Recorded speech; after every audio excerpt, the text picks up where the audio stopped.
की ओर से, राजस्थान की शिक्षकों की ओर से आपको बधाई देता हूं, आपको धन्यवाद देता हूं। ये बधाई और धन्यवाद इसलिए कि आप जो लड़ाई लड़ रहे हो, ये सही है कि आप अपनी लड़ाई लड़ रहे हो कि आपको रोजगार चाहिए, ये ठीक बात है। लेकिन इसके साथ साथ ये भी ठीक बात है कि ये लड़ाई जो सरकारी स्कूलों में अध्यापक काम कर रहे हैं, ये उनके हित में भी आप लड़ाई लड़ रहे हो। इसका कारण मैं आपको बताना चाहता हूँ। उनका हित इसलिए कि आज विद्यालयों के अंदर अध्यापक नहीं है, 8-8 क्लासें हैं, 2, 3, 4 अध्यापक बैठे हैं, एक आदमी को 3-3, 4-4 आदमी का काम करना पड़ता है। ना वो ठीक से काम कर पाता है पूरा, और ना वो आराम कर पाता है, ना वो संतुष्ट हो पाता है, उसे कई तनाव में रहता है। इसलिए ये जो लड़ाई है, ये केवल आपकी लड़ाई नहीं है, ये हमारी भी लड़ाई है। सारे पद भरे जाने चाहिए। और दोस्तों, सारे पद का मतलब वो नहीं जो सरकार खाली दिखा रही है, केवल उतने। आप जानते हो पिछले 2 साल के अंदर कोरोना उसमें एक बड़ा कारण भी रहा है। सरकारी स्कूलों में विद्यार्थियों की संख्या बहुत बड़ी है। जब विद्यार्थियों की संख्या बड़ी है तो पद भी बढ़ने चाहिए। अगर पूरे पद बढ़ाए जाएं तो हम तो अभी 50,000 की मांग कर रहे हैं, सरकार 1 लाख तक लोगों को नियुक्ति दे सकती है अगर पूरे पद बढ़ाए जाएं। इसलिए हमारी मांग है कि जितने विद्यार्थी स्कूलों में आए हैं उसी के अनुपात में नए पद बढ़ाए जाएं और सारे भरे जाएं, तभी हम संतुष्ट हो सकते हैं। और ये लड़ाई, जैसा मैंने आपको कहा कि जनता की ओर से भी मैं आपको बधाई देना चाहता हूँ, ये लड़ाई जनता की भी लड़ाई है।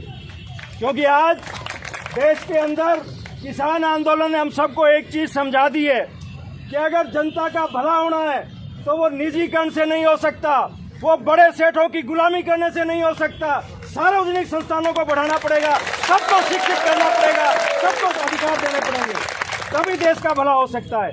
और ये जो आप मांग कर रहे हैं पद भरने की, ये मांग उस जनता की भी मांग है। इसलिए दोस्तों, आपकी लड़ाई केवल छोटी लड़ाई नहीं है, केवल खुद आपकी लड़ाई नहीं है, आपके हित के साथ साथ आप हम शिक्षकों का हित है, विद्यार्थियों का हित है और पूरी जनता का हित है। इसलिए इस लड़ाई को आप मजबूती से लड़ें। मुझे इस बात की खुशी है कि आप पूरे राजस्थान से किस तरह से मुद्दे को आपने उठाया है। सरकार को निश्चित रूप से अगर आप डटे रहे तो मांग माननी पड़ेगी। और आज तो हमारे सामने एक बड़ा उदाहरण है, किसान जिनके बारे में ये लोग ये कहते थे कि ये सरकार किसी की बात नहीं मान सकती, ये कानून वापस हो ही नहीं सकते, किसानों ने ये दिखा दिया कि जब पूरा दिमागी रूप से तय करके बैठे कि हम इस मांग को मना करके ही वापस जाएंगे, तो सरकार को झुकना पड़ा, मांग माननी पड़ी।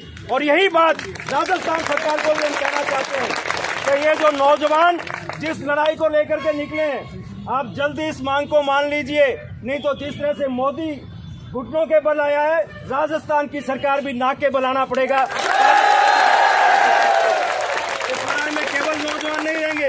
अगर लंबे समय तक सरकार ने बात नहीं सुनी तो जिस तरह से किसानों के साथ पूरा देश खड़ा हुआ था, आपकी लड़ाई के साथ भी पूरा राजस्थान खड़ा होगा। ये मैं आपको मुझे उम्मीद है कि सरकार के बात समझ में आएगी, और समझ में नहीं आएगी तो आप समझाने की काबिलियत रखते हैं, आप एकता रखते हैं, आप कम रखते हैं।